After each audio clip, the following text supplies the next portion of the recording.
The first punch came so fast, I didn't even see it coming. A crack echoed to the empty school hallway, followed by laughter, cruel, sharp, and echoing. When I opened my eyes, my phone was shattered on the floor, and standing above me was Ethan Briggs, the police chief's son. He smirked down at me like he'd just won a prize. "You think you can just walk past me without saying, 'Sir'? You better learn some respect, Marcus." And that's when I knew this wasn't about respect. It was about power. Hello, everyone. Before we begin today's video, I need your help. We have noticed that the channel is losing traction, and subscribing is one of the best ways you can help us. It's quick, free, and allows us to continue to bring you great content. Your support means everything. Let's keep this channel growing collectively. Where are you watching from? Drop your city and country in the comments below. Thank you very much. Now, let's get back to the story. Ethan wasn't just any bully. He was the son of Chief Briggs, the most feared man in town, a police officer who had turned his reputation into an unspoken shield for his son's cruelty. Ethan walked to school like he owned it. Teachers ignored him. Security guards looked away, and students stayed silent. But me? I couldn't. My name is Marcus, 17 years old, quiet, reserved, and apparently the perfect target. It started small, shoulder bumps, locker shoves, whispered threats. But it got worse every week. That Friday after school, I stayed late in the science lab, finishing an extra credit project. By the time I walked out, the halls were empty, except for Ethan and his two friends.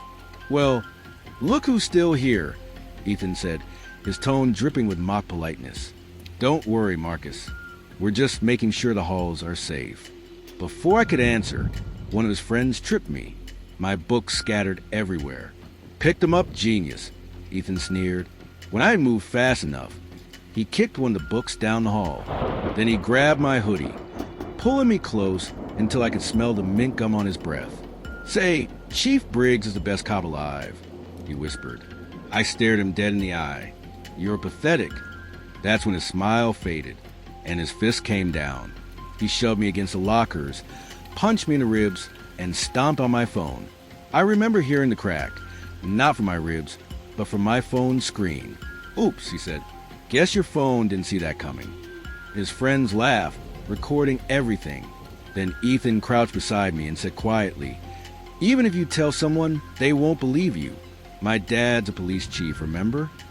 He stood up, proud of himself, and walked away, leaving me gasping for air on the cold floor. By Monday morning, the video of my humiliation had made it around the school. I became the meme, the quiet kid who got folded by the chief's son. But what none of them knew was that Ethan made one mistake, a small, blinking light hidden behind the security camera at the end of the hallway. He didn't realize the school had recently installed new cameras connected directly to the local precinct's database. And one of the cameras captured everything. That night, I couldn't sleep. My ribs ached, my pride was crushed, and my mom kept asking what was wrong. I told her nothing. I didn't want to get involved, but fate decided otherwise. The next morning, 2 officers came to our door, not because of me, but because the footage had automatically synced with the precinct's database, tagged under potential assault, student premises. And guess who the chief on duty was when the footage uploaded? Chief Briggs himself. He must have opened the file, expecting a normal report. But instead, he saw his own son on camera, slamming me into lockers, laughing, stomping my phone. The chief's face, they said later, turned white as paper. He paused the video halfway through. Then he replayed it, again and again, until he realized the truth. But here's the thing. He didn't rush to discipline his son. He tried to cover it up. Within hours, the footage disappeared from the precinct system. The file was deleted, logs were wiped, and the case ID was changed.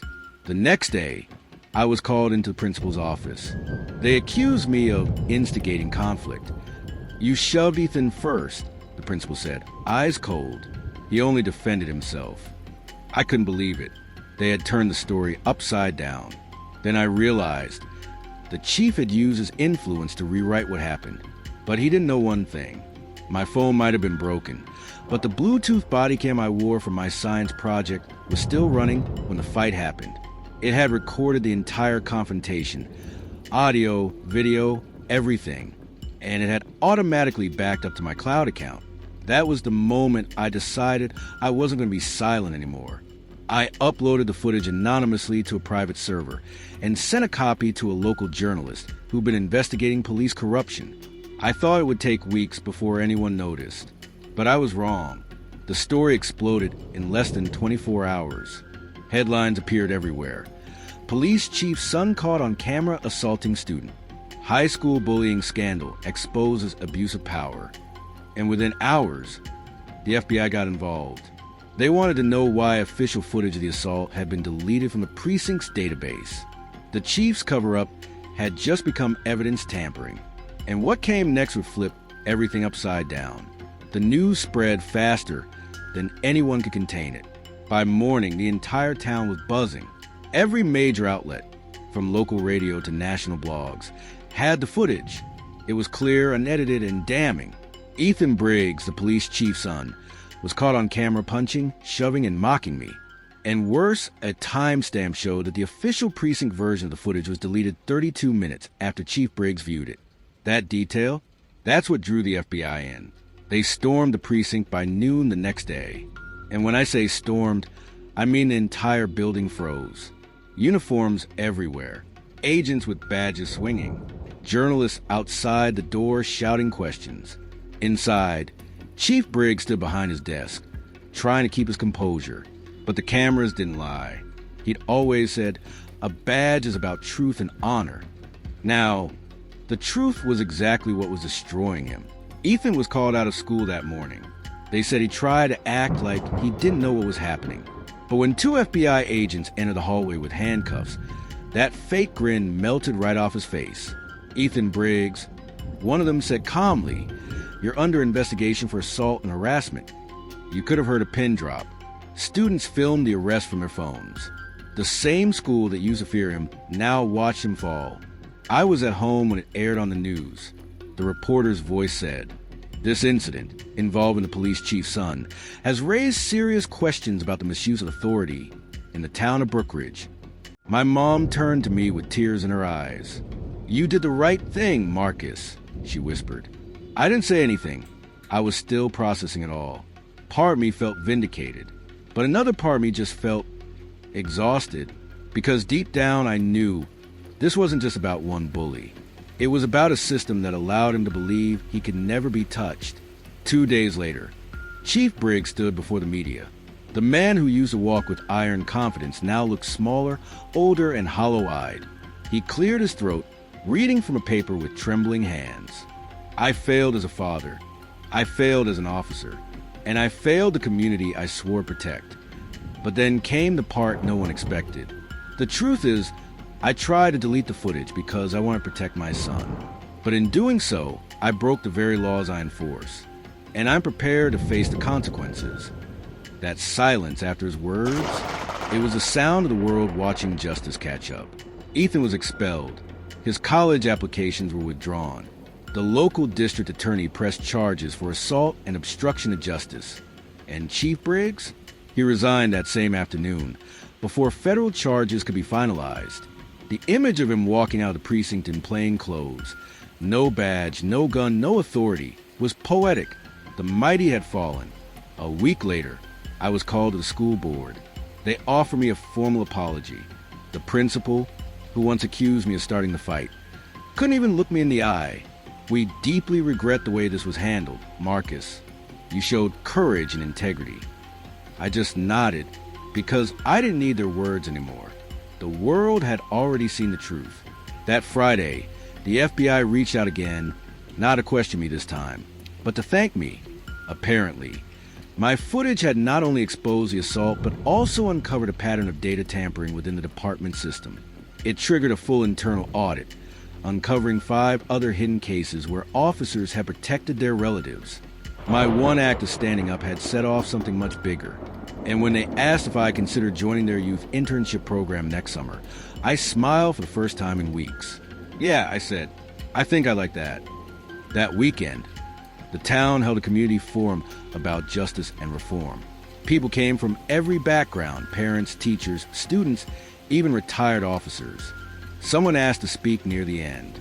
It was Chief Briggs. He stood up quietly and looked around the hall. "If my fall taught you anything," he said, "let it be this. No one, not even a chief, stands above the law." The crowd applauded, not because they forgave him, but because for once, the truth had been louder than power. That night, as I sat on my porch in a quiet sky, my mom came out with 2 mugs of cocoa. "You proud of yourself?" she asked softly. I thought for a moment. "I'm proud that he finally saw me." I said, "That they all did." She smiled. "They didn't just see you, Marcus. They heard you." A week later, as I was heading to school, a message popped up on my phone. An unknown number. It read, "Not everyone liked what you exposed. Watch your back." I froze for a second. The road ahead suddenly felt heavier. But then I smiled faintly, whispering to myself, "They can try, but this time the cameras are on." Never underestimate the quiet ones. The world may silence them for a while, but when the truth speaks, even the powerful tremble.